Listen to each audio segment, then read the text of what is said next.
activa participación de los buques mercantes argentinos durante la Guerra de las Islas Malvinas, en cumplimiento de tareas logísticas, de abastecimiento de la flota de mar y en misiones de inteligencia, es una gesta que no solo merece estar grabada en el recuerdo de nuestros corazones, a través de los relatos expuestos por sus protagonistas, sino también quedar impresa en el bronce, como una de las páginas más ejemplares de nuestra historia. Aquí se vuelcan los hechos tal como fueron, protagonizados por seres de carne y hueso, pero gigantes en su convicción moral. Ellos, pese a las tensiones y las divergencias generadas por el clima bélico, supieron cumplir con sus misiones y estuvieron siempre a la altura de las difíciles circunstancias. Los vívidos relatos muestran la frescura de su fuente original y en ello radica su gran valor, pues no hay en esta obra maquillaje alguno.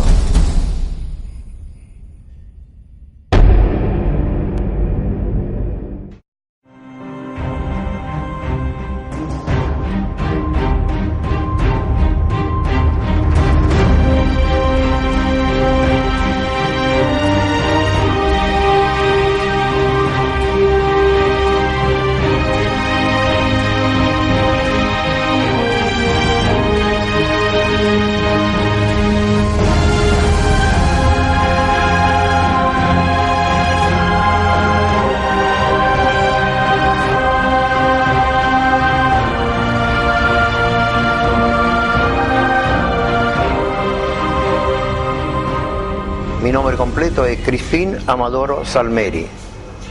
Durante el conflicto de Malvinas era jefe de máquina del buque Mar del Norte. Pertenecía a la compañía La Naviera. La función mía de a bordo es dirigir toda la sala de máquina y dirigir a toda la gente. Era un buque carguero que era japonés y vino acá, que la compañía lo destinaba a transportar carbón desde Río Gallego a la compañía, a la usina nicoleña, está en San Nicolás. Nuestro segundo viaje también llevamos plancha y cosas que después nos enteramos que era la pista de aviación. El último viaje fuimos hasta Ushuaia y no pudimos cruzar, entonces el material se descargó en Río Gallego.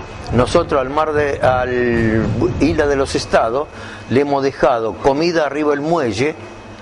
Ellos salieron para el norte y entraron en San Carlos y ya no están más. Y nos encontramos con el río Cincel, el buque de flota mercante Río Cincel, y en el fondo se veía la fragata Hércules, Argentina. Los civiles fuimos todos voluntarios, nadie nos obligó. Todos hemos ido, todo voluntario.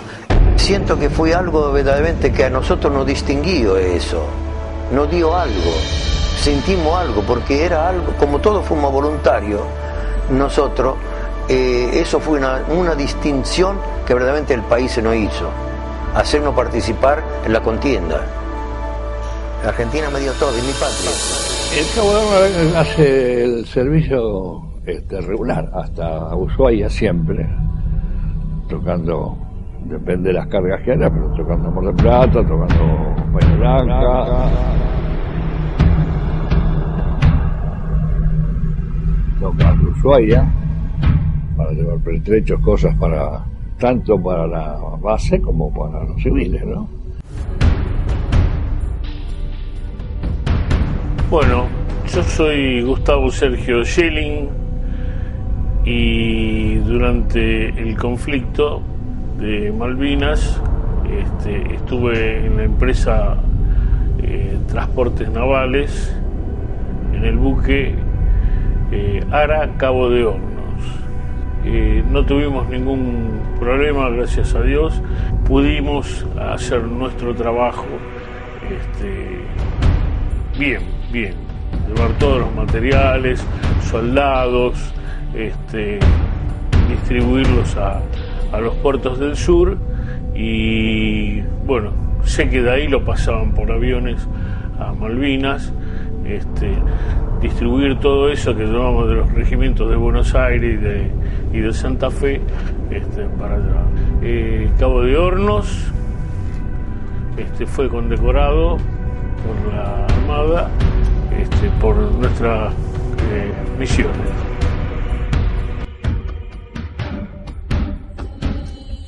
Yo era radioaficionado, pero no llevaba el equipo, porque me advirtió de que no iba a salir porque teníamos silencio TX. TX quiere decir transmisión. Ahora, podíamos escuchar todo lo que quisiéramos. Y la radio lo mismo. La radio tenía silencio TX, quiere decir transmisión. No podía transmitir, porque el transmitir es un elemento que sirve para ubicar a un barco. Al enemigo usa un barco, usa la emanación de onda a través de la antena, lo ubica inmediatamente, goniométricamente o con otro instrumental lo ubica inmediatamente. Fue donde el comandante reacomodó la tripulación, porque había gente de mayor civil de 45 años que por ley está exento de tener que cumplir con la patria. Entonces uno de los que llamó, los últimos que llamó, me fue a mí, el capitán Franzosi. Y cuando me llamó a mí me dijo si iba a seguir o me quedaba de licencia. Y hay una anécdota que, bueno, es muy personal, pero no importa, la voy a contar sucintamente. Le dije, voy al camarote y vuelvo. Yo tengo un camarote exactamente igual que el de nada más que una cubierta más abajo. En mi escritorio no veía la proa, pero igual, exactamente todo igual. El camarote iba de banda a banda. Fui a buscar la libertad de embarco y le dije, ¿qué dice acá? Nacionalidad argentino. Y ¿para qué me preguntas si voy a seguir o no voy a seguir?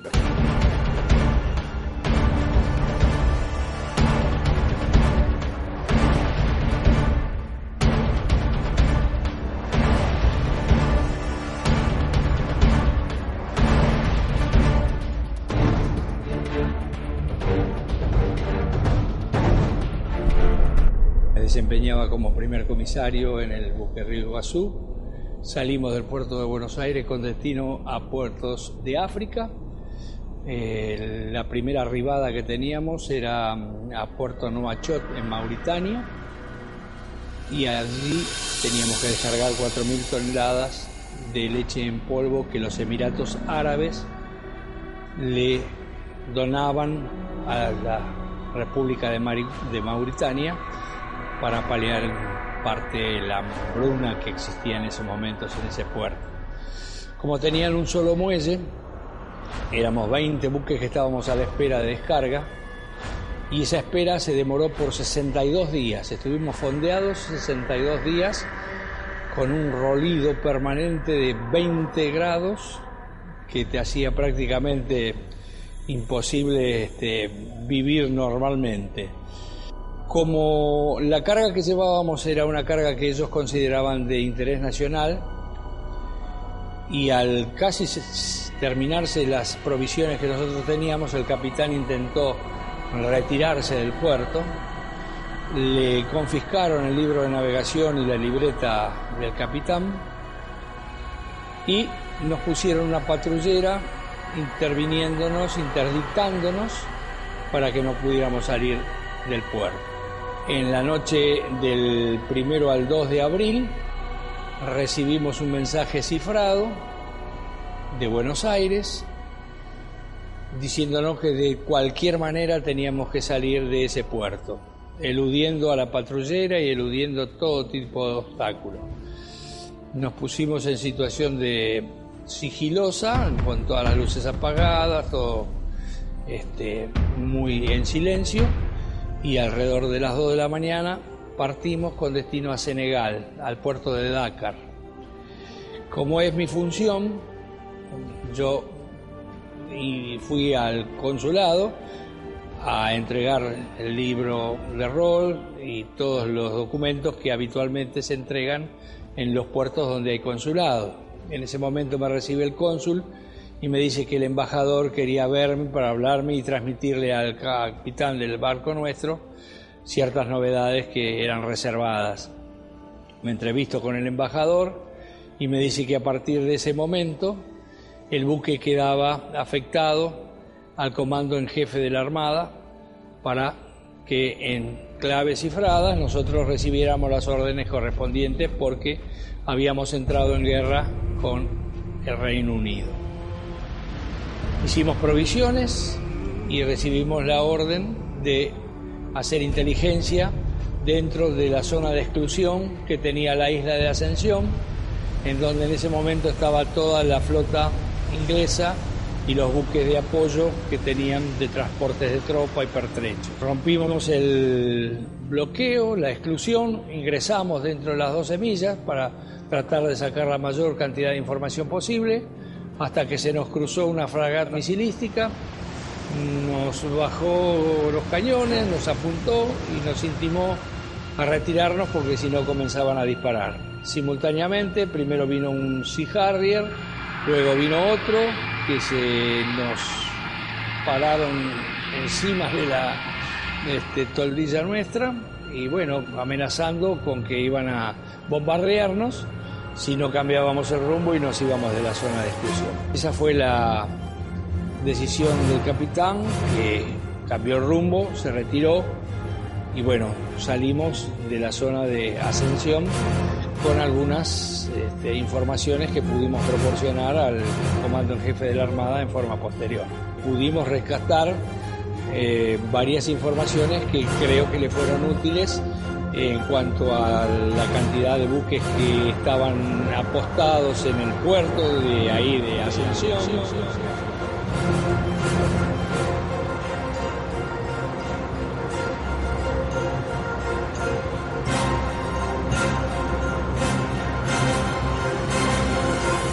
Y bueno, creo que aportamos lo que nos pidieron en su momento y cumplimos con nuestro deber.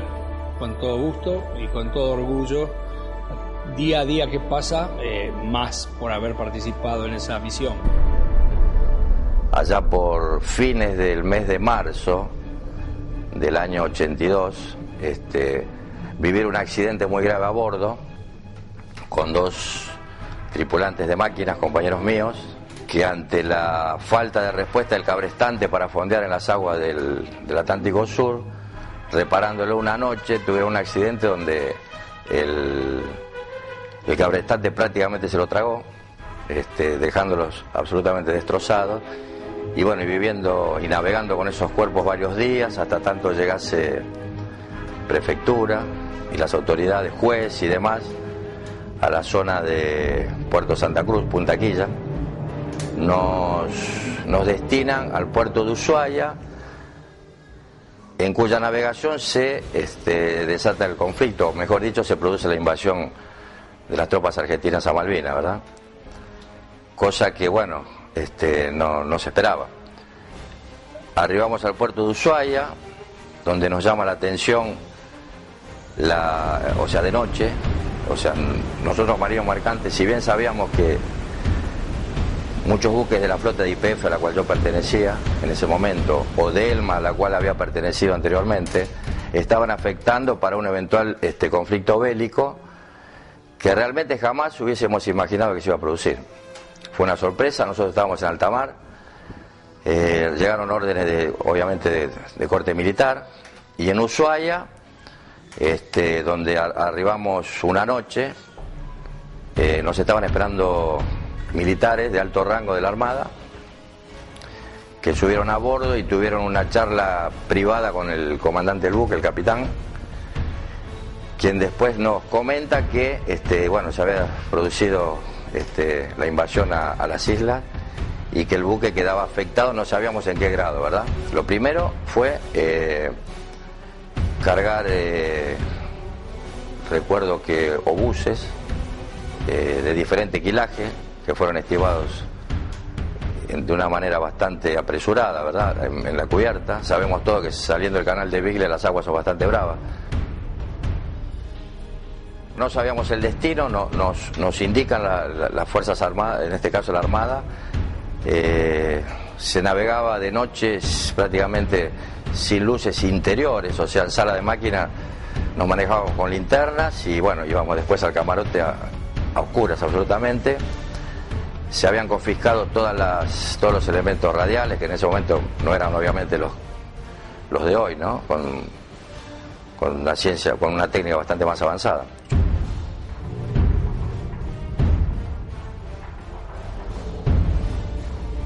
Bueno, el primer destino fue Isla de los Estados, donde, o sea, costaba mucho ingresar porque tiene la boca de la isla es bastante compleja, con mucha marejada. Y después de creo que 6 o 7 intentos, prácticamente un día, ingresamos, conocimos la Isla de los Estados por dentro y estaban las lanchas rápidas ahí, de la Armada, la Intrépida y la Indómita, a quienes le hacíamos el abastecimiento, ¿verdad? También abastecimos en alta mar al aviso Gurruchaga, donde ahí tomamos real conciencia de lo que estaba pasando, porque las tropas, que obviamente pasaban a nuestro buque, estaban en condiciones bastante precarias, ¿no? Y ahí es como que percibimos por primera vez que la cosa no era tanto como se decía, ¿verdad? La presión psicológica que se vivía por esos días, más allá, bueno, de esos elementos de falta de comunicación, más allá de la oscuridad que obviamente que reinaba a bordo, ir al camarote, no poder leer una revista, ponerse a dormir directamente y la cabeza que trabajaba.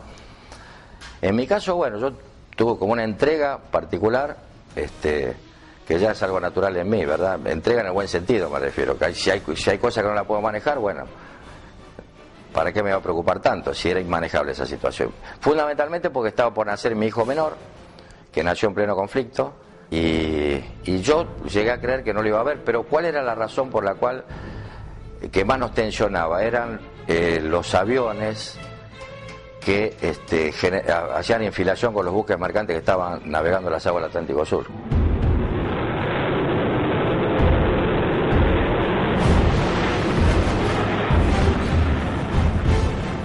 A bordo no sabíamos si eran propios o ingleses. Y más de una vez pensamos, bueno, ya está, esto se terminó. A veces me preguntan si teníamos miedo, por supuesto. Yo creo que no estábamos preparados. O sea, no existía, más allá de saber que ciertos buques tenían las mangueras encubiertas preparadas para un eventual alige de combustible o top-off, que más que una bomba de tiempo era un fósforo. O sea, eso ante cualquier...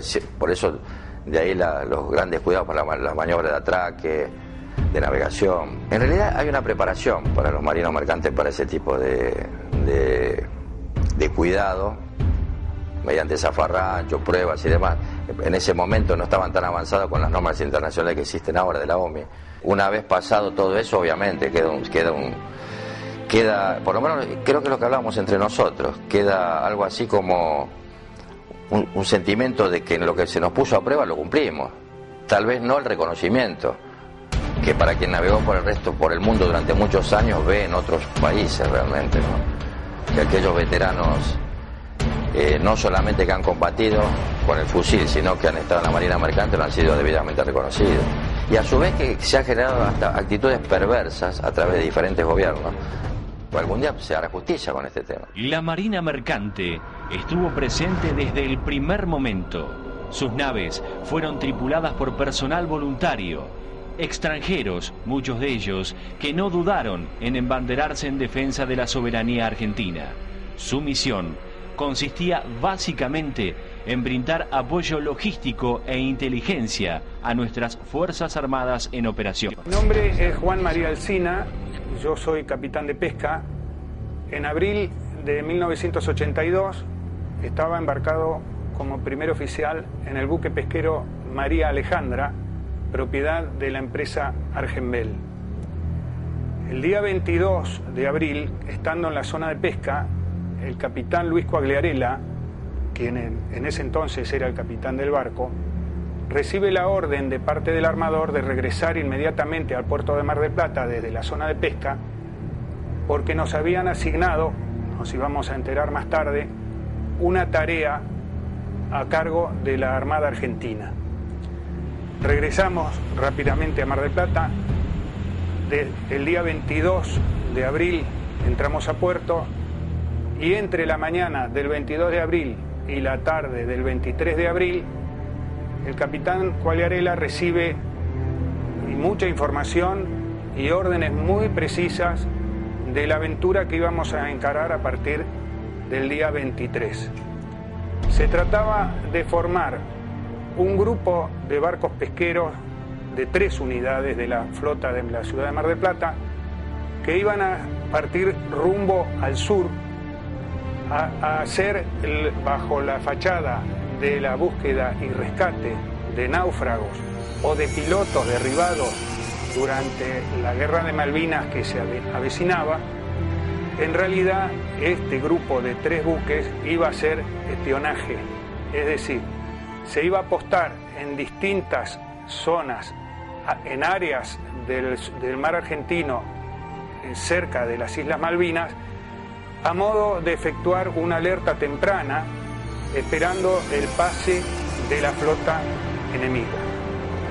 Fue así como, a pocas horas antes de terminar el 23 de abril, zarpamos los 3 barcos, el grupo conformado por el pesquero Narwhal, el pesquero Constanza y el pesquero María Alejandra.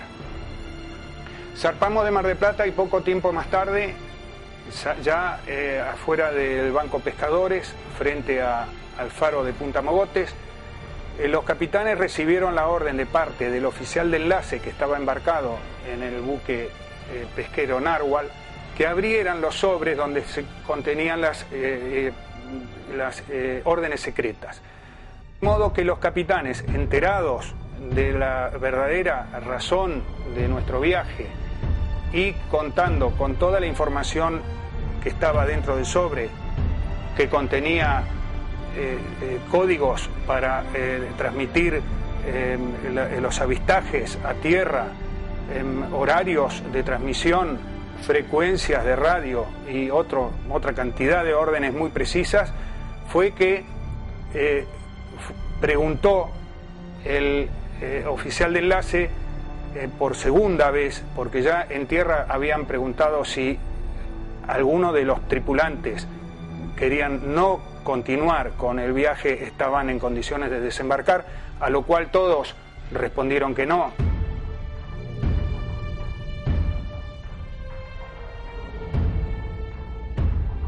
Y todos volvimos a contestar que no nos queríamos quedar en tierra y que queríamos continuar con el viaje al efecto de poder prestar ayuda y de alguna manera formar parte de lo que se avecinaba.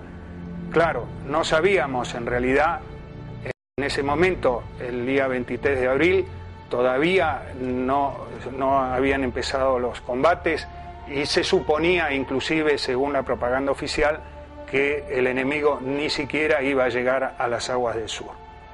Navegamos 2 o 3 días hasta que nos posicionamos muy cerca de las Islas Malvinas, dentro de lo que más tarde, de manera unilateral, el enemigo demarcó como una zona de exclusión, las 200 millas, y comenzamos nuestra tarea, que era simplemente fingir como que estábamos pescando a una velocidad de arrastre, que es aproximadamente 4 nudos, y recorrer un arco que estaba exactamente frente a lo que es Puerto Argentino.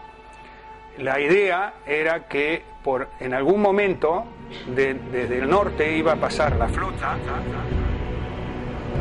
y que nosotros, los pesqueros, íbamos a poder inmediatamente transmitir a tierra la posición por donde pasaba la flota y con qué rumbo, de manera tal que las Fuerzas Armadas en tierra tuvieran esa información para poder atacar a la flota inglesa. María Alejandra recibe la orden de tierra que debía acudir lo más rápido posible a una zona entre nuestra posición y el continente donde había sido atacado el buque de guerra Alférez Sobral.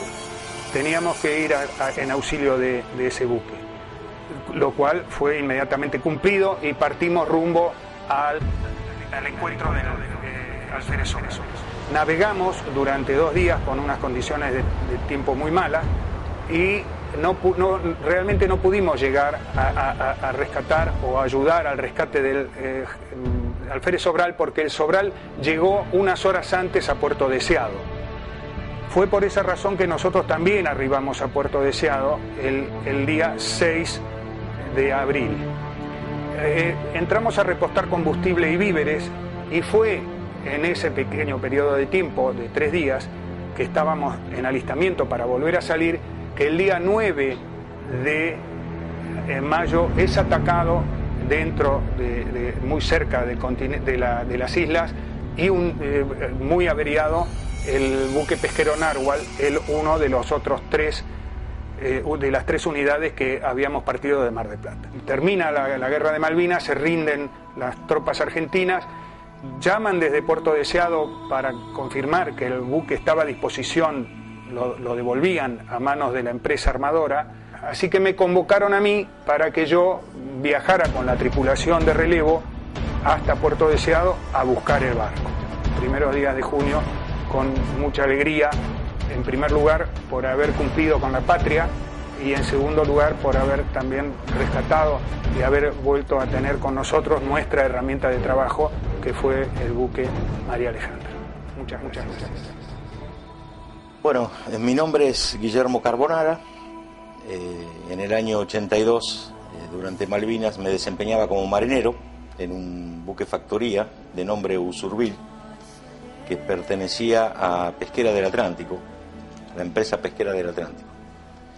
El día 11, 12 de abril salimos a tareas normales de pesca. Bueno, y cuando llegamos acá enfrente de Mar del Plata, el capitán de nuestro barco, que es Ramón Arbelo, nos comunica de que hay una orden de la Armada de fondear en el entrepuerto de Mar del Plata. Cuando llegamos acá al entrepuerto, vino un barco de la Armada, hizo andana con el nuestro.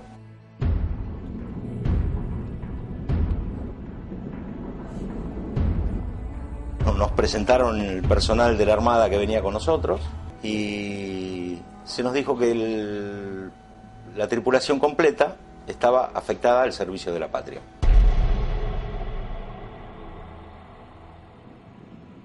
Nadie presentó ningún problema. Bueno, y a partir de eso se nos empezó a leer la misión que teníamos, que iba a ser de patrullaje, interceptación, reconocimiento e identificación de buques enemigos e inteligencia de comunicaciones. Casi siempre éramos sobrevolados, o por helicópteros, o por Harry. La intención era esto, de pasar con el personal que estaba a bordo embarcado, que dirigía un grupo de tareas más o menos parecido con lo que habían hecho con los otros barcos. Este grupo de tareas se llamaba GT-17-3, que era compuesto por el Usurbil, María Luisa y Mar Azul. La misión más complicada, que inclusive se tocó abandono del barco, fue cuando el 8 de mayo encontramos el núcleo de la flota inglesa, que eran los 2 portaaviones enfrentados y un grupo como de 10, más o menos aproximadamente 10 naves de guerra haciendo un bloqueo, lo que llamaba un bloqueo antisubmarino. Bueno, tuvimos que tirar hacia donde estaba el buque de la Cruz Roja de ellos, y ahí, bueno, los helicópteros se nos tiraron encima.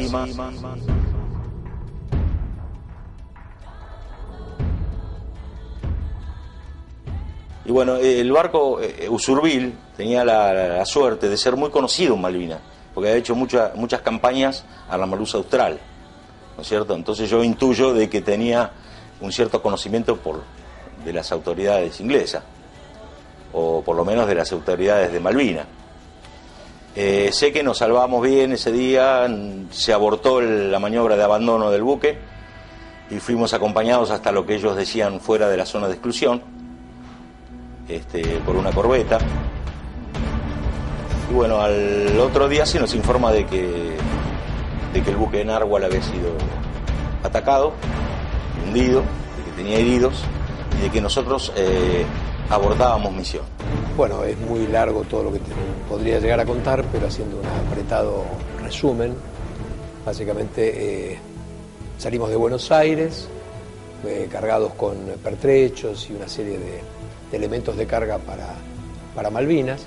Estuvimos en Punta Quilla, un puerto en la desembocadura del río Santa Cruz, y el 18 a las 21 horas salimos para Malvinas, rompiendo el bloqueo impuesto por el enemigo de las 200 millas alrededor de las islas.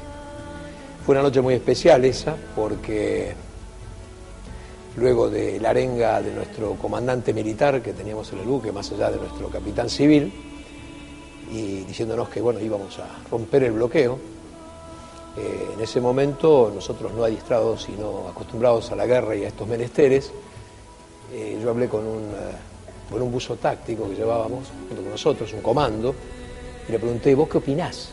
Y él me dice, y que nos mandan a probar el bloqueo. ¿Probar qué significa? Y que si nos encuentra submarino y nos tira, es que es para tirar nomás. Así que te imaginás, ese fue el clima del cruce hasta Puerto Argentino.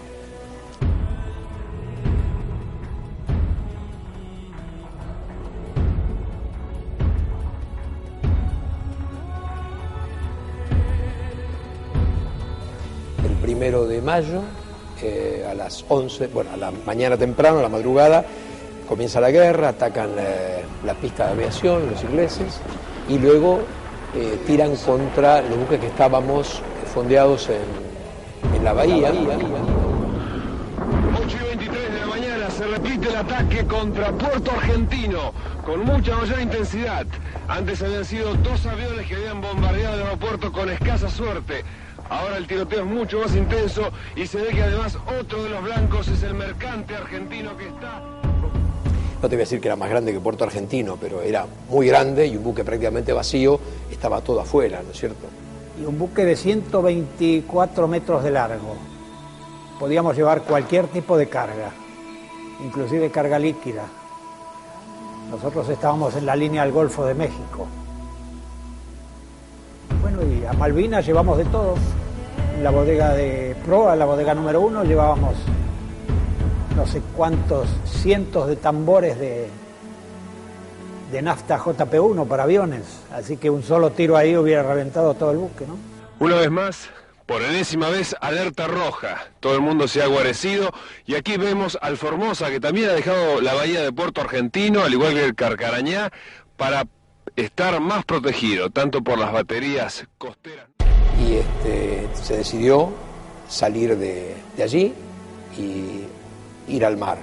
Y el Carcarañá, que estaba también con nosotros allí, ellos por otras razones, porque estaban absolutamente cargados, y el riesgo era que volasen todos, no con alguna bomba, sino con un martillo desde el aire, salieron junto con nosotros. Salimos y fuimos caleteando por el este de las islas, y al sur de las Malvinas, a la altura del Estrecho San Carlos, frente a la isla Pelada, una cuadrilla de aviones argentinos nos confundió con un buque de aprovisionamiento inglés y nos atacó.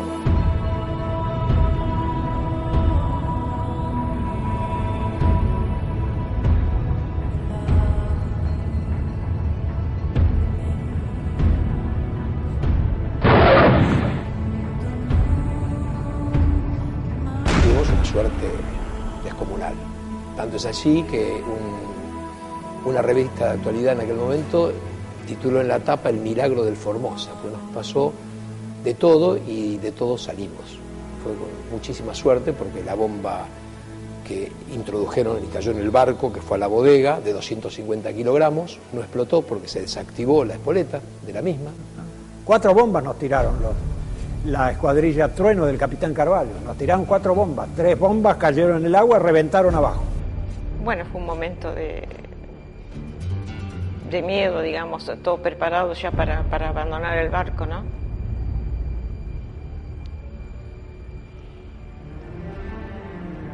Todos equipados con los chalecos salvavidas y, en fin, pero felizmente nos salvamos, ¿no? Y los impactos de metralla atravesaban 3 mamparos, o sea, 3 paredes interiores del buque, y no tocó a nadie. Fue una suerte enorme. Y entonces mandamos a toda la gente a que revisara el barco, a ver, porque teníamos como 30, 40 impactos de bala. La sensación cuando nos enteramos fue tremenda, pero el miedo que podía explotar o podía pasar algo, no me acuerdo que me dio en broma, comentaba con el capitán, con el jefe de cubierta, le digo, pues esta bomba estuvo toda la noche golpeando de una banda a la otra y no explota más. Esto debe haber, yo no entiendo nada, digo, pero difícilmente explote. Y fue así, que la vinieron a ver en Tierra del Fuego expertos, bueno, se la estivó en forma conveniente y vinimos hasta Buenos Aires navegando con la bomba. La llevamos hasta el dique donde entramos, ¿no es cierto?, en Puerto Buenos Aires. En ese momento estaba casado, no tenía hijos, y después nacieron mis 2 hijas. Sí, me revolucionó totalmente. Y es el día de hoy, y me pasa a mí, le pasa a muchos otros muchachos, me reúno con otra gente que estuvo en Malvinas, y es como que a esta edad uno empieza a tomar conciencia de todo aquello, ¿no es cierto? Es como que se siente de una manera diferente, y lo vive con mucho orgullo. Ese fue un momento de gran miedo para todos, porque no sabíamos si íbamos a salir vivos de las islas, ¿no? Yo tenía una tripulación excelente, muy profesionales todos y muy valerosos todos, como lo demostraron en esta misión que tuvimos que hacer. Nuestro trabajo no era ir a la guerra ni nada por el estilo, nuestro trabajo era cargar y descargar y andar por los puertos del mundo. Pero la tripulación se portó de 10. Sí, evidentemente son marcas que se llevan por siempre, porque hay detalles que por ahora no van a venir a cuento, pero estar en medio de un ataque donde uno no está indefenso, no tiene nada, ni siquiera una gomera para tirarle a alguien. Entonces está esperando que la próxima sea la decisiva y la final, ¿no? Entonces en ese momento, no sé, algunos rezan que cree, piensan en la familia, piensan, bueno, son los momentos límites, ¿no es cierto? Somos los supervivientes del Formosa. Mi nombre es Asterio Bagata, año 82, en buque Narva, desempeñaba como patrón de pesca. El día 20 de abril nos llama acá de Prefectura de Mar del Plata que arribara en forma urgente a Puerto Mar del Plata. Y el día 22 zarpamos con 3 barcos, María Alejandra y Constanza con nosotros. El día 23 zarpamos ya directamente hacia la zona de Malvinas. La misión ya de público conocimiento, cumplir la tarea de inteligencia, ¿no? Después de 7 días aproximados de navegación hemos captado ecos en radares y el día 30 de abril nos fuimos interceptados por un submarino y escoltados para que alejara la zona, porque yo no quiero decir zona de excursión, porque para nosotros no existe zona de excursión, son cosas de ellos, pero para nosotros no. Y bueno, y el día 30, a partir de ahí, fuimos hostigados periódicamente con helicópteros, submarinos y fragatas. Y el día 4 nos recibimos un mensaje de que nosotros vayamos a ayudarlo cuando fue atacado aviso solar. Hemos navegado como 15 horas, después recibimos un mensaje que no era necesario porque estaba navegando con su propio medio al continente. Y volvimos otra vez a la parte noreste de Malvinas, aproximadamente cerca de 50 millas de Malvinas. Ahí nos encontramos con la gruesa flota inglesa que estaba en tarea de reabastecimiento. Y ahí nos interceptaron una fragata Alacrity, se llama la fragata, que nos interceptaron y nos comunicaron que alejara de la zona. Y después de ahí, fuimos más a la parte sueste de Malvinas, aproximadamente como 60, siempre estuvimos navegando cerca de Malvinas, entre 40 y 80, 90 millas de la Malvinas, ¿no? La parte noreste o sudeste. Y ahí fuimos advertidos varias veces con aviones, helicópteros, con fragatas,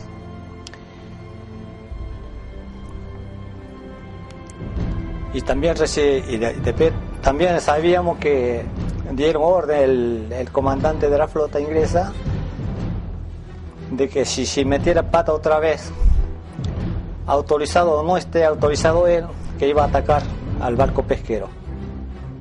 Y así fue, el día 9 de mayo nos atacaron con 2 aviones.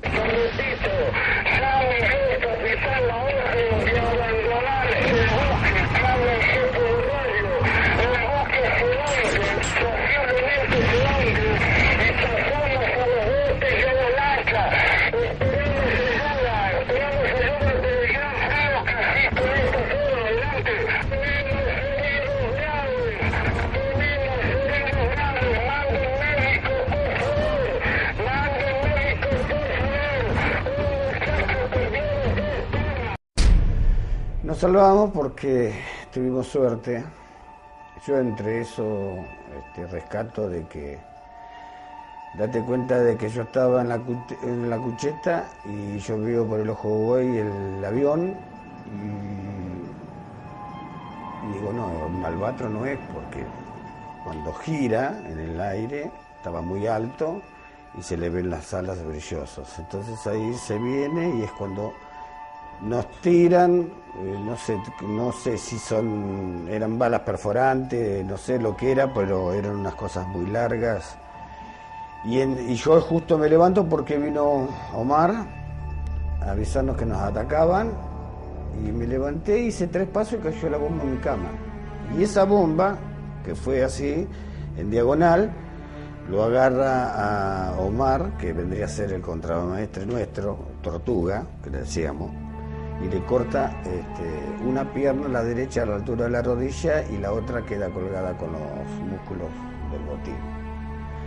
Bueno, Cotito Zaragoza, que venía atrás de él, salimos juntos por el pasillo y subimos a lo que vendría a ser la sala de radios y donde estaba la enfermería, porque arriba estaba la timonera. Subimos y en vez de ir para el lado de estribor nos fuimos para el lado de babor, que estaba la radio ahí, y nos dimos cuenta que ahí no estaba el bote. Entonces pegamos la vuelta y no sé qué fue, ametralladora, bomba, lo que sé, que nos tiró de una banda a la otra. Cuando salimos a cubierta para agarrar el barco, que el bote salvavidas que tenemos ahí, que era motor, no estaba. Y bueno, trajimos frazada, azúcar para tratar de pararle, le hice torniquete. Y bueno, un momento difícil, ¿no? Porque uno no sabe de medicina, no sabe de esas cosas. Uno parece que se cortara el dedo y bueno, te pone un trapito, te pones una curita y está. Pero no, era una pierna cortada. Y lo bajamos, me ayudó Tito a ponérmelo en la espalda. Estoy bajando por una escalera que estaba al lado del guinche. Ataca de vuelta al avión, me tuve que tirar. Bueno, cuando me tiré me venció el peso porque él era modo rudo, era gordito. Y lo dejé en cubierta, lo tapamos y bueno, eso fue el ataque a las 8:30. Y se me murió en mis brazos a las 11:30 de la mañana. Lo que más, lo que no puedo borrar de mi cabeza, cuando me dijo, siempre me llamaba Capi a bordo, ¿no? Me dijo, Capi, no voy a ver a mi hijo. Fue muy triste para mí, hasta que me lagrimé también, porque el hijo, cuando estaba en reparación el mes de abril en Buenos Aires, creo que nació en mes de abril. Yo le di permiso para que vaya a visitar, pero no sé con qué razón no pudo viajar él. Así que el Omar Rus falleció sin ver a su hijo.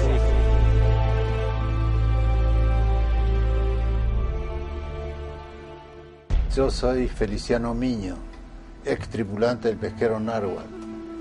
En la guerra de las Malvinas salimos a probar el buque porque estábamos en reparaciones de aproximadamente un mes en Buenos Aires.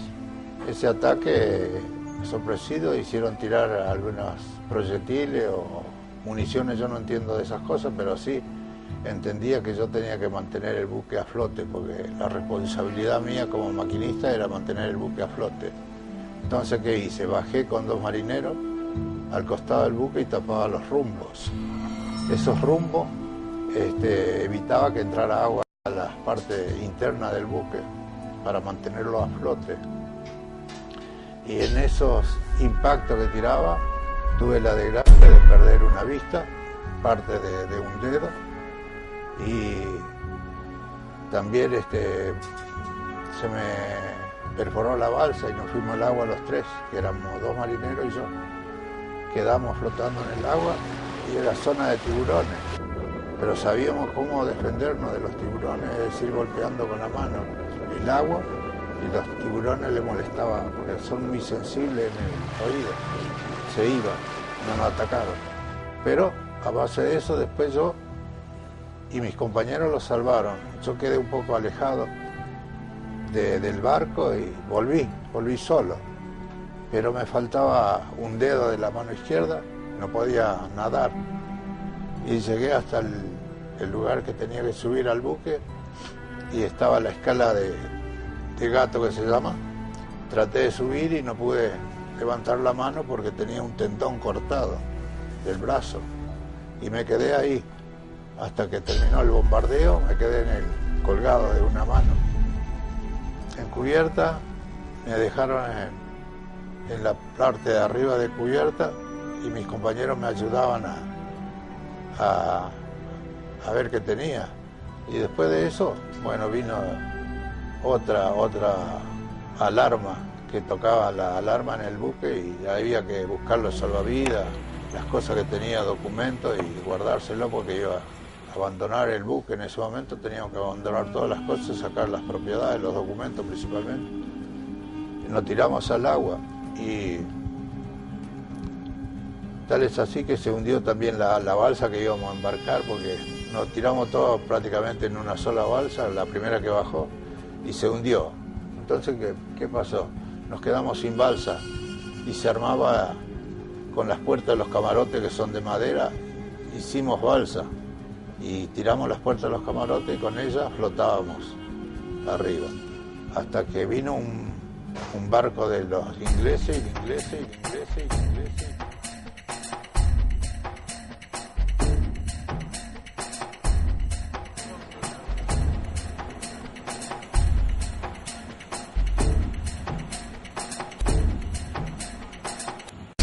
Subieron al buque y a su vez con aviones nos trasladaron a todos.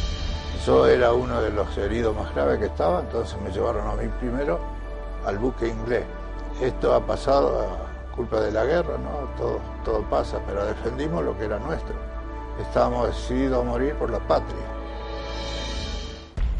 Soy el capitán de navío retiro efectivo Alois Pallarola, que durante 1982, en aquella época con el grado de capitán de corbeta, me desempeñé como comandante del buque de transportes Isla de los Estados. El Isla de los Estados era un buque muy recientemente incorporado al Comando de Transportes Navales. Había sido comprado en España en diciembre del año anterior, así que unos pocos meses después fue destinado a Malvinas, y la tripulación, en particular en su totalidad civil, es decir, tripulación civil perteneciente a Transportes Navales, era gran conocedora de las islas, de sus bahías, de sus estrechos, y por su calado, era un buque que calaba 6 metros de calado, era muy indicado para entrar en aguas poco profundas y amarrarse a los muelles chicos que existían en las islas. Ya antes de los primeros ataques concretos sobre el puerto argentino, que se producen a partir del 1 de mayo, hubo requerimientos por parte de la tripulación, de algunos miembros de la tripulación, de desembarcar, cosa que era absolutamente comprensible porque la gente había embarcado para hacer lo que se llamaba un viaje redondo. Ellos salían de Buenos Aires a Ushuaia y de Ushuaia otra vez a Buenos Aires, y el buque fue demorado en deseado para ir a Isla Malvinas, que no estaba previsto en los cálculos, y por lo tanto toda la gente que pidió ser desembarcada fue autorizada a desembarcar. La única condición que pusimos con Panigadi, que era el capitán civil, y yo, que era el comandante militar del buque, fue que Transportes Navales nos proveyera el adecuado relevo de cada hombre que quería desembarcar. Con lo cual, digamos, el buque lentamente fue transformando su tripulación en totalmente voluntarios. Nunca dejaron de llegar voluntarios desde el continente, desde la Argentina, con lo cual se demostró el espíritu del marino mercante, que aún apreciando que las acciones podían ser peligrosas, nunca dejaron de haber voluntarios para embarcar en el buque, en reemplazo de las personas que por distintas causas preferían desembarcar. Así fue como, bueno, antes del 1 de mayo, cuando empiezan los primeros ataques en Puerto Argentino, los buques que estábamos fondeados en la bahía frente al puerto nos dan la orden de dispersarnos para evitar ser hundidos frente a Puerto Argentino. Y nosotros en particular nos dan la orden de amadrinarnos al río Carcarañá. Si queremos ver la carta de Malvinas, les puedo mostrar dónde nos amadrinamos con el Carcarañá en el estrecho San Carlos. Y ahí hicimos una tarea bastante complicada, que era sacar una cohetera que el río Carcarañá había traído. Había que desarmarla, el trabajo había que hacerlo de noche, pero conseguimos hacer toda la maniobra, embarcamos la cohetera y nos dirigimos a Puerto Mitre o Puerto Howard, que es cruzando el estrecho San Carlos, aproximadamente a 1 hora de navegación. Siendo ya totalmente oscuro y el buque navegando en el San Carlos, explotó sobre el buque una granada luminosa. Yo enseguida recuerdo que tomé la radio, estaba en el puente y llamé a Puerto Mitre al capitán Molini, que estaba con el Forrest, y a él Molini me contesta que no es ellos los que nos están iluminando, sino que evidentemente hay fuerzas británicas de superficie en el estrecho. Y efectivamente a los 5 minutos se producen los primeros disparos. Y bueno, el buque lleva una carga muy peligrosa, porque llevábamos miles de litros de combustible de aviación, más el propio combustible del buque.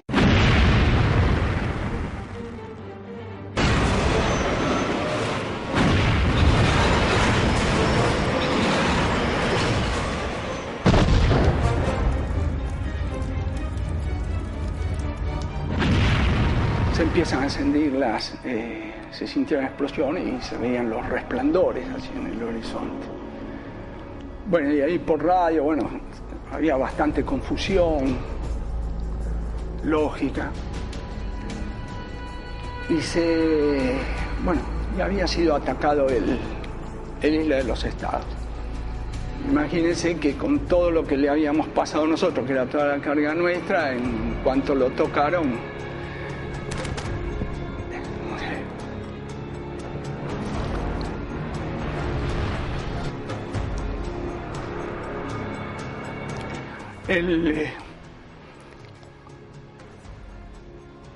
se desintegró el barco. Y después de la explosión, que prácticamente no se veía nada, porque los vidrios se habían volado, había como un polvo en suspensión, de todas las personas, el único que había quedado era el capitán Panigale, que estaba herido y tirado en el suelo. Todos los demás habían desaparecido por la explosión. El buque se empezaba a escorar lentamente a estribor, así que yo salí por la banda de babor, en general al revés de lo que nos habían enseñado, y ahí ayudé a tirar unas balsas al agua.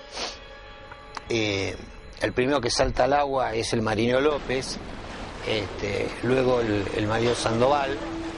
La hélice funcionaba, las luces se habían apagado, había muchos gritos de gente posiblemente quemada o herida a bordo, y el buque se iba hundiendo lentamente. Fue de alguna forma la que me salvó la vida. Yo tuve principio de congelamiento de pies y manos, y como que la linterna se me fundió en la mano, y ahí en medio del naufragio, del combustible en el agua y el buque que se hundía, se acerca una balsa y me sacan del agua. Ahí es un momento bastante trascendental en mi vida, porque las dos personas que me sacan del agua estaban en una balsa de goma que prácticamente tenía muy poca flotabilidad. Y me sacan del agua, me colocan en un lugar bastante privilegiado, en la parte donde tenía más flotabilidad. Y yo recuerdo que gritaban viva la patria, con gran conmoción. Estas dos personas estaban muy conmocionadas. Y yo estuve un tiempo arriba de la balsa, y por una razón que nunca en mi vida me la pude explicar del todo, yo salto de vuelta al agua. Y ahí me fui quedando solo, las voces iban alejando, y creía que ya no tenía ninguna posibilidad de salvación. y en determinado momento veo un bulto negro en el agua que termina siendo la balsa que yo había ayudado a tirar. Así que como unos 10-15 minutos después esa balsa me saca nuevamente el agua, y bueno, ahí me encuentro a López, que era el que había ayudado a tirar la balsa, Sandoval, que había ayudado a tirarla también. La impresión que tenemos es que cuando él salta cae sobre la hélice del buque y es muy mutilado por la hélice, porque el cadáver de Sandoval se encuentra tiempo después, mutilado de la forma que yo les digo. Y bueno, subo a la balsa y ahí había 4 personas, conmigo yo era el cuarto, y bueno, finalmente se fue acallando todo, era de noche, la corriente nos tiraba fuera de San Carlos, así que yo organicé, entre los 4 organizamos dos equipos, dos remaban y 2 sacaban agua de la balsa, porque la balsa también se estaba hundiendo. Y bueno, en determinado momento se vio un poco la costa, la posibilidad que la costa, la apreciación ahí, el ancho del San Carlos es de aproximadamente unas 10 millas, así que bastante ancho, vamos por decir 18 kilómetros de ancho. Pero en determinado momento parecía que si alguien se tiraba al agua podía hacerlo, podía llegar a la costa, y se tira primero Botaro, que tenía salvavidas puesto, después se tira al agua Panigadi y López, que el llamado Gallego, porque era oriundo de La Coruña, me pregunta a mí qué voy a hacer. Le digo, yo aprecié que si me tiraba no llegaba al agua nadando, y él no sabía nadar, así que se quedó en la balsa. Y bueno, en determinado momento me da la impresión de que si me tiro podría llegar a la balsa, pero a diferencia, yo cuando me tiro llevo un cabo salvavidas, ato el extremo del cabo a la balsa y me voy nadando con la otra punta y logro llegar a tierra, y ahí comienzo a tirar de la soga y a traerlo a López arriba de la balsa, y cuando prácticamente estaba perdiendo las fuerzas, López me avisa que Botaro se estaba ahogando, no llegaba a la costa. Yo até la balsa con unas piedras, me tiro al agua, lo consigo nadar hasta donde estaba Botaro y lo logro traer hasta la costa y ponerlo a salvo. Yo creo que lo que supongo un poco que sucedió en ese momento es que yo pierdo el conocimiento, pues a partir de que lo salvo a Botaro no recuerdo hasta que de golpe siento gritos fuertes, muy fuertes, y era López, otra vez López, que avisaba a los gritos que Panigadi, que era el primero que se había, o el segundo que se tiró, estaba todavía intentando nadar, pero en lugar de acercarse a la costa había invertido el rumbo, digamos, y estaba nadando en alejamiento y se perdió. Yo no tenía prácticamente más fuerzas para tirarme vuelta al agua, pero logré traerlo a López un poco más cerca de la costa, y ahí López se tira al agua y consigue llegar. Y en esa isla nosotros ahí determinamos finalmente, esa noche dormimos en la intemperie, intentamos hacer una cueva para cobijarnos, pero en piedra no se podía, además teníamos la mano, no pudimos hacer una cueva ni nada para cubrirnos. Y bueno, y por suerte al día siguiente divisamos una cabaña, ahí llegamos, y ahí tomo conocimiento cuando entro a la cabaña de que estábamos en la isla Cisne.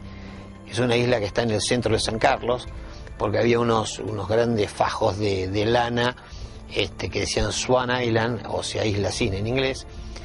Y bueno, ahí nos sacamos la ropa mojada, nos armamos con unas arpilleras, nos vestimos con arpilleras, así que parecíamos 2 extraterrestres.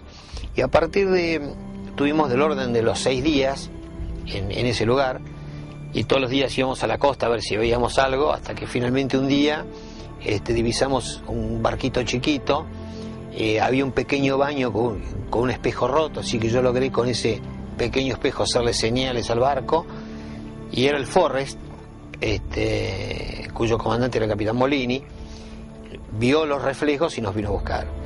Así que bueno, eso es sucintamente mi participación en el conflicto y como comandante de los Estados. Tuve el honor de haber sido tripulante del buque Río Carcarañá, de la empresa Elma, que participó activamente en las operaciones de abastecimiento a las Islas Malvinas durante el conflicto. El río Carcarañá era un barco carguero con comodidades para 12 pasajeros. Había sido construido en Yugoslavia en los años 60, a comienzos del año 60. Coincidió la incorporación del río Carcarañá y sus otros buques gemelos a esa nueva etapa de la Marina Mercante Argentina. Capitán, dice, la Marina le encargó a la empresa a que aliste un barco que lo tenga listo para zarpar hacia Malvinas en cualquier momento, dice. ¿Qué barco es? No, va a ser el río Carcarañá. Ah, le contesté. Mejor todavía, son barcos que yo conozco hasta el último tornillo. Entonces yo armé el equipo básico paralelamente con máquinas, porque conmigo también embarcó Zenobi. En la mañana del día de zarpada, que fue el día 22 de abril, me avisan que tenía 5 pasajeros más y nos largamos hacia Malvinas. A las 3 de la mañana del día 26 crucé lo que se llamaba la zona de exclusión. Ya el 25 habían tomado, los ingleses habían tomado Georgias, ya estaba todo así. Bueno, nosotros llegamos el día 26. Mi situación era llegar a ese punto, determinado punto, y esperar órdenes. Llegué a ese punto a las 7:30 de la noche. Me comunico con el VHF, con la prefectura donde estaba, y me dice, vamos hacia allá, el guardacosta 83, dice, porque tenemos una información muy importante para darle. Efectivamente, a la hora sí cayó el guardacosta, era de noche, y alcanza con una larga vara un rollo. Y era un esquema del campo minado. O sea, la boca de Puerto Argentino estaba minada. Yo no tenía ninguna idea de que estaba minado. Si no me hubiese dicho nada, me metía en Puerto Argentino y pasaba por encima del campo minado. Nosotros llegamos el 26 de abril a Puerto Argentino, y de ahí se iban a comenzar las descargas, que fue muy lenta con el Isla de los Estados o con el Bahía Buen Suceso, y nos agarra el ataque del 1 de mayo sobre el aeropuerto de Puerto Argentino. Ahí nosotros estamos en la Bahía Grusac, frente al aeropuerto, el ataque del 1 de mayo a la madrugada con los Vulcan y luego con los Harrier un poco más tarde, y eso fue el 1 de mayo. Y bueno, esa mañana del 1 de mayo nos toma de sorpresa, primero el bombardeo de la madrugada por el Vulcan. 11:05, sigue la alerta roja, pero no hay novedades, no hay otro ataque, por lo menos por ahora no se ve que sea inminente. Ese es el Carcarañá que acaba de salir. ¿Qué es lo que está buscando hacer? Está tratando de protegerse porque estaba fondeado ahí en Puerto Grusac y estaba muy vulnerable a cualquier pasada de los aviones enemigos. Ya habíamos sorteado para la entrada a Puerto Argentino, como lo hicieron todos los barcos mercantes, habíamos sorteado el campo minado, que el buque Isla de los Estados, los mercantes del buque Isla de los Estados habían efectuado previamente, antes del 1 de mayo. Y luego nosotros vamos a operar dentro del estrecho de San Carlos para tratar de descargar toda la carga, lo que sí finalmente hacemos. Pero lo último que dejamos en Malvinas es la cuetera, precisamente, que iba para para la defensa de Puerto Argentino. Cuando empieza el ataque, yo estaba en el Arenón en ese momento y estábamos mirando y parecía una película porque se veían las baterías antiaéreas de Puerto Argentino disparar sobre las nubes, se veían las trasantes luminosas, no se entendía bien a qué era lo que le tiraban hasta que empezaron a aparecer los primeros aviones.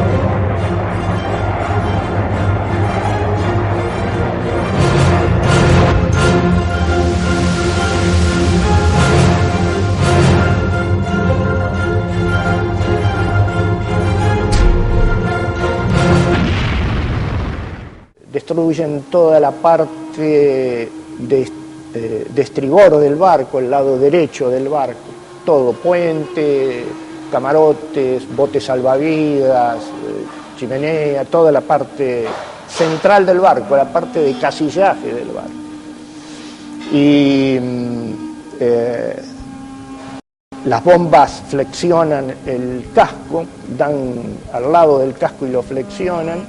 Luego de esa pasada había que tomar una decisión porque los botes salvavidas de estribor estaban totalmente destruidos, nos quedaban los dos botes de babor y la balsa, y había que tomar la decisión.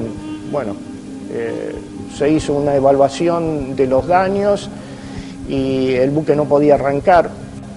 Dañaron el casco, que se empezó a inundar la sala de máquinas, y lo básico era que nos habían ametrallado todas las lanchas y botes y balsas salvavidas que teníamos sobre la banda de estribor. Toquen abandono, ya saben cómo es. Y cada uno sabía lo que tenía que hacer. Tetamansi juntó toda la documentación más importante del barco, certificados. Dorrego rescató urgente el diario de navegación, y instrumental básico, un par de prismáticos, creo. Bajamos y la gente en perfecto orden.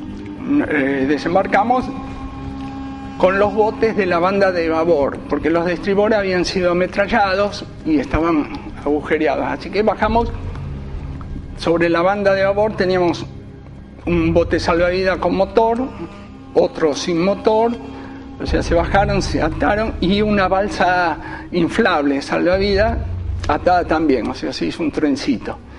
Y así fuimos hasta a la costa.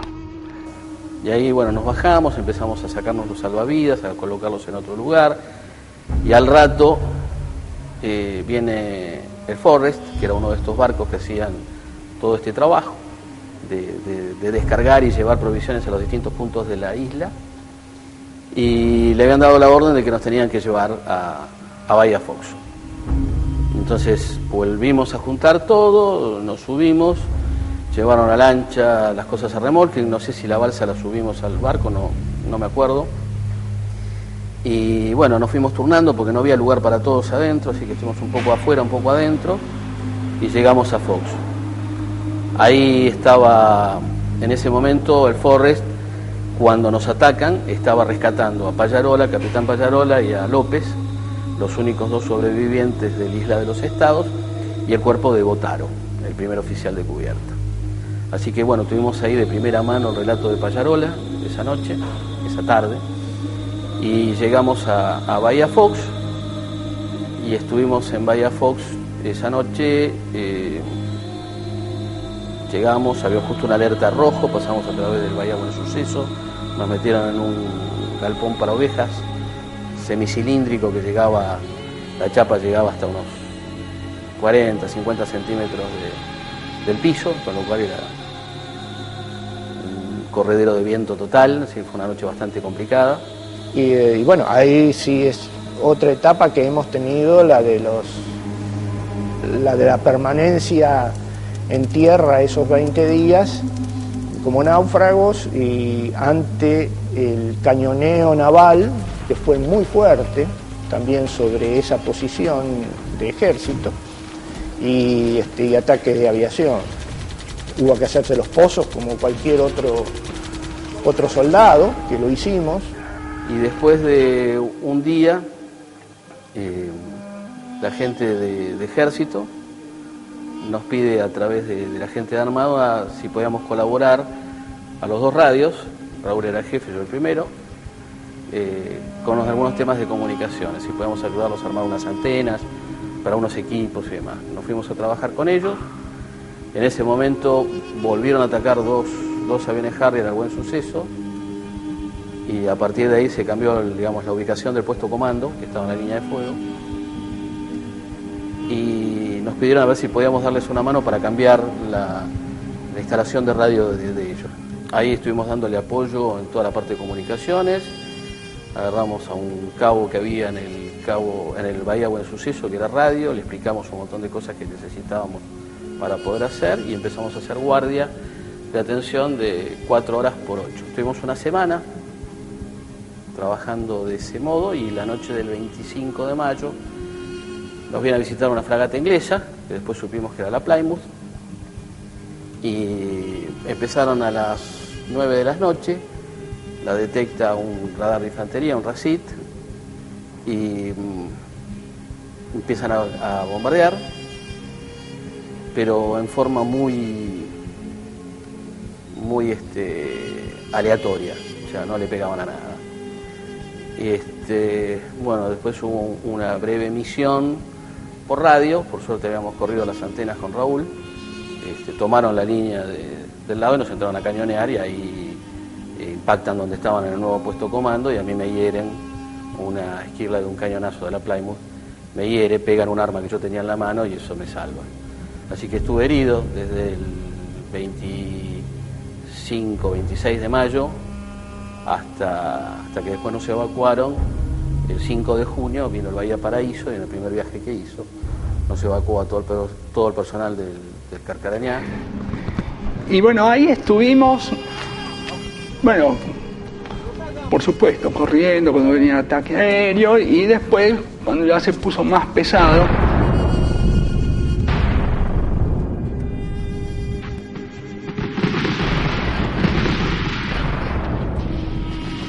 que el bombardeo naval a la noche, ¿no? Eso era bravo. Entonces ya no estábamos adentro del galpón, nada, habíamos hecho una especie de refugio, qué sé yo. Había como unas barrancas al lado del mar, al lado del agua, y ahí habíamos lo que podíamos, habían puesto tambores llenos de piedra y de lajas, había muchas lajas.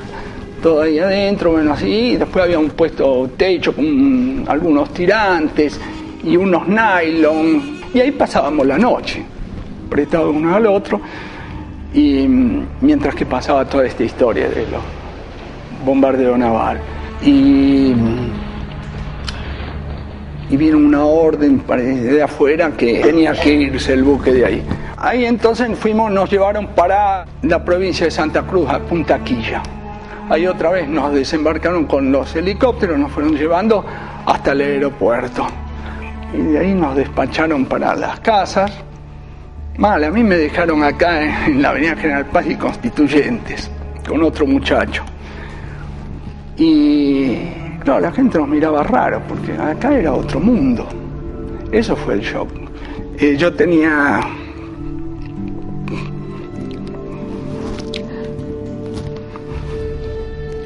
hijas chicas, tenía mis padres. Muy duro y contento de haber vuelto, ¿no? En fin. Y así pasó la historia, más o menos. tengo presente para mí, dentro del tema de los veteranos de guerra de Malvinas, el caso del ya fallecido, no en el conflicto, sino recientemente, socio vitalicio, Arturo Reynoso. Porque yo no lo conocía, cuando entré aquí al gremio no lo conocía, no lo vi nunca, era de varias camadas antes que yo, de otra generación, y en una oportunidad, en razón de trabajos de aquí, del centro, conocí al capitán de la Armada Argentina, Juan Carlos González Llanos. Yo lo conocí como capitán de navío, también fallecido, y Juan Carlos González Llanos fue el comandante militar del buque pesquero Narwhal, uno de los que actuaciones más destacadas tuvo durante las Malvinas, que fue hundido por los ingleses. Allí falleció el contramaestre Omar Rupp, y me contaba que nunca iba a olvidar, tenía para sí siempre el vivo recuerdo de la actuación de todos los marinos mercantes, cómo habían cumplido en todo momento con su deber, siendo que eran voluntarios, y él eso lo tenía presente en su momento y con posterioridad, siempre valorándolo mucho. Y en particular me preguntó por Reynoso, y se acordaba que Reynoso, que era morocho, le decían el negro Reynoso, estaba en la estación de radio cuando los ingleses le tiraron el misil al Narwhal. Ya sabían que había a bordo toda una situación muy dramática, con un herido grave que finalmente falleció. Y Reynoso seguía en la estación de radio, en su puesto de trabajo, en su puesto de guardia. Entonces, en un momento, me contaba Juan Carlos González Llanos, me acerqué a la estación, porque yo digo, este hombre no entiende lo que está pasando. Jefe, mire que en cualquier momento vamos a tener que dejar el barco, vamos a abandonar el barco. Sí, Capi, le dice. Me decía Juan Carlos González Llanos, Capi, como dicen ustedes, en la Armada eso no se usa. Cuando usted me diga, nos vamos. Y siguió ahí en la estación de radio hasta que le dijo el comandante militar, bueno, nos vamos, Reynoso, nos vamos, Capi.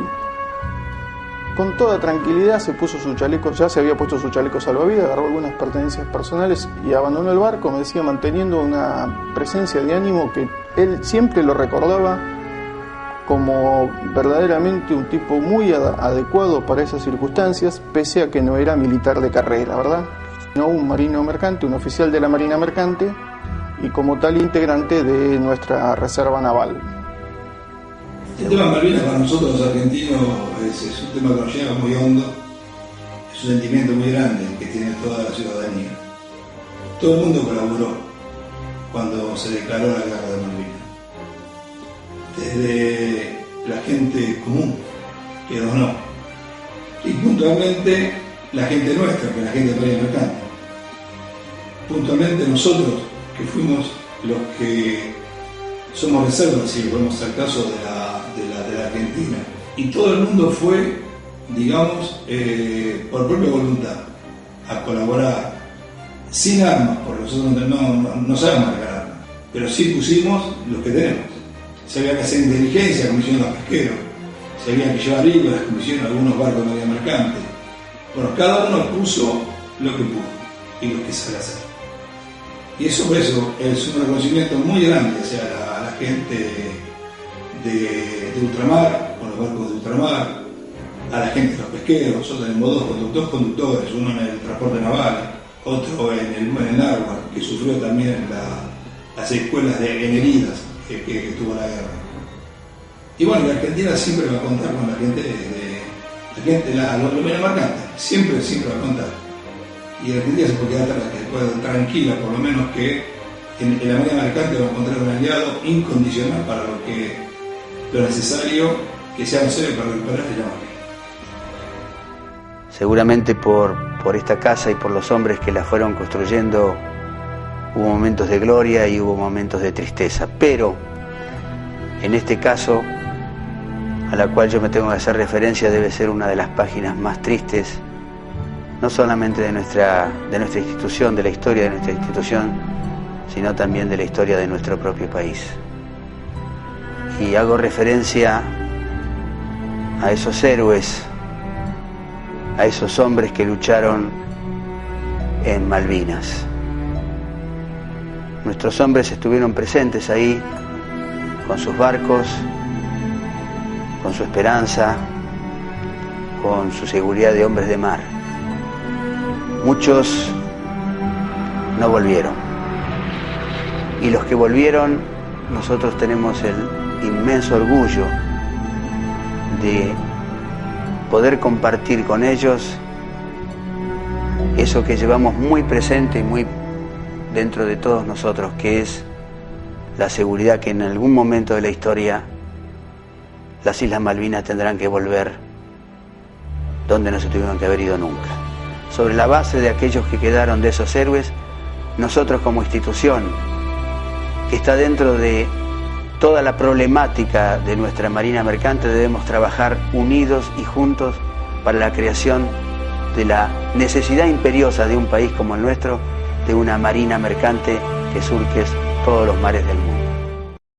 Estas palabras son en representación del capitán fluvial Juan Carlos Pucci, secretario general del Centro de Patrones y Oficiales Fluviales de Pesca y Cabotaje Marítimo, que luego de una penosa enfermedad hace poco tiempo falleció y no pudo ver terminada esta edición, donde junto a otros dirigentes fue entusiasta precursor de dejar testimonio de la participación de la Marina Mercante Fluvial, Pesquera y Marítima en los acontecimientos bélicos en las Islas Malvinas en el año 1982. Los relatos y vivencias escuchadas no son de una película editada, sino el testimonio fiel de los propios protagonistas que por el solo llamado a participar de esta gesta no dudaron en seguir en sus puestos, sacrificando sus vidas en muchos casos y siendo héroes anónimos en otros. Esperemos que pronto las Islas Malvinas sean recuperadas por la vía pacífica, evitando los horrores de una guerra. Pero si por este u otro acontecimiento la Marina Mercante Marítima, Pesquera o Fluvial son llamados a participar en defensa de los intereses patrios, sus buques, sus hombres y mujeres no dudarán en concurrir nuevamente. Gracias en nombre de la Marina Mercante a todos ellos y sus familiares por sus sacrificios. Salvaguardar el honor de nuestro país tuvo un alto costo de sacrificio y pérdidas de vidas. Es nuestro deber no olvidar a aquellos que ahora permanecen de guardia, descansando eternamente, ya sea en la turba isleña o en las frías aguas del Atlántico Sur.